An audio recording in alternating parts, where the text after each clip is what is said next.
Oh shit, sorry, I broke your fucking thing. Oh shit, we're gonna die. Sometimes it can just be like, oh. Why are Bastille so... This is Scratch, the interview with the Yellow Box, and today, Bastille. Woody, Dan, Hi. Welcome, and thank you so much for doing this. Thank you for having us. I'm excited to get scratching. Exactly, me too. As you can see, we did this little scratch card for you. All you have to do is start scratching. I'm gonna have some questions ready for you as soon as we see something. Where's a good place to start? You can start wherever. The first person who sees something. Memory. First word, memory. We used the words that you use most frequently in all of your songs. Oh, no way. Okay. Yeah, so that's so interesting. You guys are on the road a lot. So what is one of the funniest memories you've ever had traveling as a band? Was there like a funny situation? Oh, maybe so like too many. One of our first tours in America, we had a crazy tour bus driver. Oh my God, he only wore dungarees and nothing else. Dungarees, what's that? Like, you know, when like farmer sort of... Oh, yeah, okay, yeah. He was this crazy old guy who had his dog on the bus, and his dog and him would always wear matching bandanas, which was quite weird. It's kind of cute though. It was quite cute. But like, we'd never been on a tour bus before, and he never slept. So like, sometimes in the middle of the night, you'd be lying in your coffin bunk. Sorry, not coffin. In your bed. We're vampires, yeah. You were lying in your little bunk, and you'd feel the bus like sway off to the side, and you'd be like, oh shit, we're gonna die. And then you'd hear him be like, you'd feel him like wake back up, and he'd be like, somebody come out and slap me, I'm gonna fall asleep. So just stop the fun. Actually, that wasn't very funny. That was just weird. But that was like our first experience. We were like, America, well done, guys. You're like, touring is fun. Yeah. But we survived. You did. We survived. Yes, you did. Speaking of America again, things you shouldn't do. So a friend of ours, Tom, who comes with us occasionally to film us, he decided to have a piss in the street in New York and got spotted by 2 cops. And he just ran, so he got chased through a hotel, guns drawn, the whole lot. Oh my God. And just wouldn't. Yeah, again, funnier at the time, maybe. Yeah, like hearing about it. It sounds traumatic, a little bit, It makes it sound like one long gun. We should do more fun stuff rather than dangerous stuff. Yeah. Can you already... It's a bit down. Yeah. Is that me? Yeah. Do you remember what you wrote when you posted this picture? Was it like something like me on stage every night, or... Something like that. You said, how it feels in my head on stage. Yeah. So I thought this was really, really funny actually. So how would you both actually describe the feeling on being on stage? I mean, this looks really intense. Yeah, well I think for me, it's such a weird thing to get up on stage in front of so many people. Still is? Still so strange. And the thing is that there's obviously this part of me that really loves it because you get to play in these places to fans all over the world who know your songs and waiting for hours to get I know, and that's kind of almost too much to take in. It's so amazing. But then there's the performance element. Like, I don't come from a performance background personally. I didn't ever really want to be in a band. I never thought about getting up on stage in front of lots of people. And from the beginning, even when we played tiny rooms to like 50 people, I used to get really nervous because it's just not normal for me to get up on stage. Yeah. It's this weird mix of like nerves, it's quite overwhelming. Sometimes you can have the most amazing time, and sometimes it can just be like, oh, it's just, you know, like. So exactly that picture. Exactly. It's like that could be absolute joy, or it could be absolute despair. Yeah. It's somewhere in between. It's such a strange thing to do. I think the singers or vocalists are always like the most exposed because like if you're playing drums, for instance, you've got this kind of big natural barrier between you and the audience, and it's like that's your sort of thing you're used to seeing every day. If you're feeling rubbish, whatever, like I could get through a gig with food poisoning or something, but if you're feeling ill have you ever and being done sick, that? yeah, really? Yeah, Switzerland. Yeah, they literally peeled me off a sofa like 2 minutes before you had the gig. food poisoning just and you went on stage? We had to like go fetch him out of the toilet and be like, what is stage time? But then Dan's done gigs with like tonsillitis before, and yeah. Oh God. He couldn't be on stage if he had food poisoning. That would be a little weird. I've had to have a sick bucket side of stage a couple of times. Really? Because of food poisoning, yeah. It takes a lot to cancel a show. We already see another word right Leave. Underneath. Yes, leave. Is this Brexit? No, we're not gonna get political. Okay. Oh, you sound sad about that. Yeah. We're so sad about Brexit. Yeah, we are. It makes me so sad. We all are. I mean, besides Britain leaving the EU. Hopefully not. Maybe we can claw it back. Everybody's hoping that. Was it ever hard to leave a stage? Like after you perform, people are still shouting, the adrenaline through your veins. Was it hard to leave that place, or were you like, okay, let's go? Yeah, sometimes. Yeah, but I think also like you need to not milk it too much. It's best to leave people wanting more, because if it's like, we're going to come back for our 5th encore and they're going into hour 3 of our show, it's a bit like, can you please just stop now? Yeah. Then they will leave instead. On the other side, were you ever happy to leave something behind? Were you like, finally? When I had food poisoning, yeah, I was glad to go. Finally, that's gone. I think we were talking about on our last album, A Wild World. It was a very big, long, sprawling album. I'm really happy we did it. We were really proud of it, but it felt quite intense sometimes. Our new album is about escapism, and it's about the pursuit of fun, however like good or bad that might be, and about avoiding your problems for the night. I mean, you keep teasing it, but it's coming. I promise you. I promise you.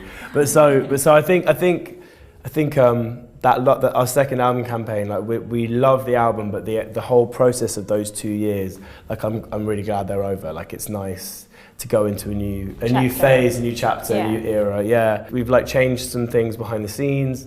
We released a collaboration which was just massive, and was really fun to be involved in something that just existed in like a real pop world.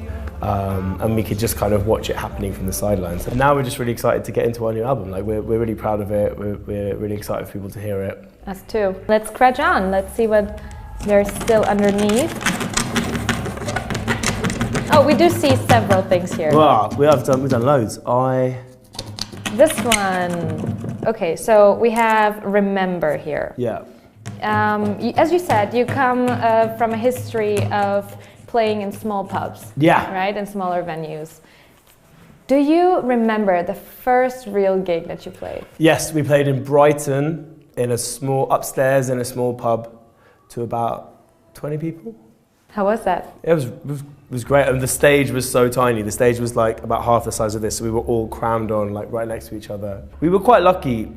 People found our music online, and from pretty early on, we had quite busy shows, and people knew like a couple of our songs, cool. Which was amazing. Like I remember the first time we were at a place in Bath in the UK, a club called Moles, and it was the first time we had like a few rows of people all singing the songs back, and we were just looking at each other like, what the fuck is going on? This is amazing. That was Halloween too, so everyone's dressed as skeletons.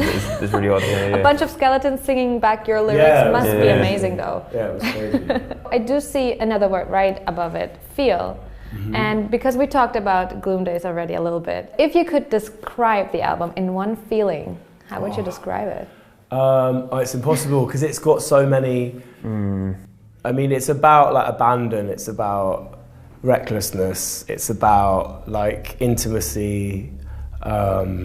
It's about hedonism and escapism. I've said that's already more than one feeling. I see the word familiar there. Yeah. And there's a song on the album called 4 a.m. So that song is about that moment in the night where you're surrounded by your friends and everyone's kind of quite out of it.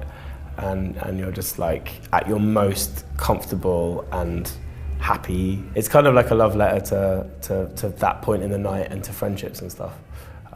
Yeah. Speaking of familiar, you travel a lot. You probably have a hard time realizing where you are right now, what country, what city, you know. How do you make yourselves familiar with the places that you are in? As a matter of maintaining sanity, so like basically there's a period of touring where things were really busy and we were kind of new to it, where you kind of go from like tour bus to the venue, tour bus venue, and it was kind of like cabin fever and you never went out. So now we make ourselves go out every day, go and see, even if it's just for an hour, just go and see some local sites or just take some local culture in if possible. I know personally the way to remember stuff is both by the gigs that you've done and what made them stand out, but also, going and just being a bit of a tourist, like an unashamed tourist, and also write music backstage. Like our second album, a lot of it was written on the road, so if I hear those songs, they kind of like take me back to different venues and different backstage rooms. Oh, that's cool. So, that's really good. We also collect fridge magnets just to remember where we've been. Yeah. You do that? Yeah. A lot of the places that we've been to, it's like our second or third time now, and so places start to feel a bit familiar, or you'll have your favorite restaurant. If you're in Germany, you gotta have your favorite kebab to eat? Yeah, Your kebab place? Woody's obsessed with currywurst. Yeah. Oh, okay. Get some Spätzle in. Oh yeah, yeah. Shit.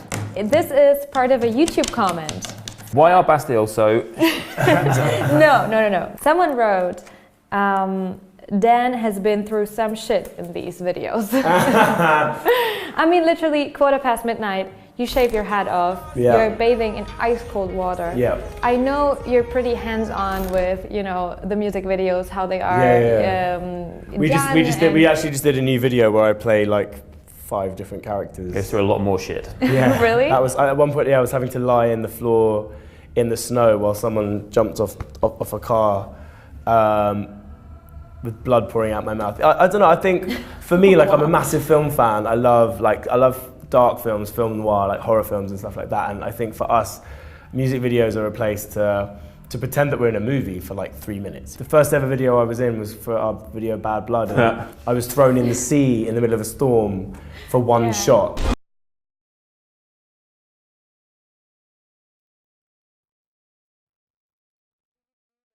To yourself, or are you getting the script and you're like, oh shit? I think it's a bit of both. I'm never like right, I want to be really uncomfortable now.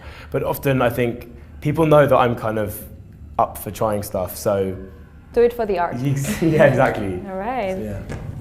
Crazy. Oh, I see happier. Happier. Yeah. When are you guys happier? When you're surrounded by hundreds of people like today? Or maybe in lonelier moments when you are all to yourself? I don't know, I think balance is important. That's an impossible question. I think there are moments on stage where you're like, you can feel so happy, and then also it's just so important to go home and be with your friends or your family or whatever. Like, I'm quite a social creature, I think. Yeah, I like people being around, generally speaking. Oh, cool. Me too. I'm having to do a lot of running at the moment for this marathon that I'm training for, and there's so much time by yourself. It's Clears rubbish. the head, right? Well, yeah, you'd think so.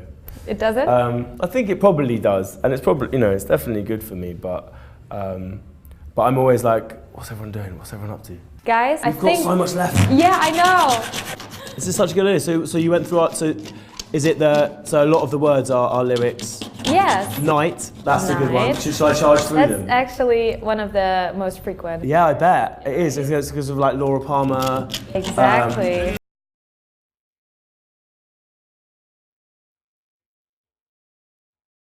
Time is just a really interesting space because the whole, like a city, like because we're from London, so it's a city, and the whole thing's flipped on its head. It's dark. People who are normally working are asleep. People who sleep in the daytime are out. I think the most interesting stuff happens at night time. What was like a thing that you experienced at night that you thought, oh my God, I should have stayed home? Ooh. Every time we go out. Good question. I'm trying to think of things we're going to say on camera. What else? Devils. Devils. Do you think that everybody has a devil on their shoulder? Yeah. When does your devil come out?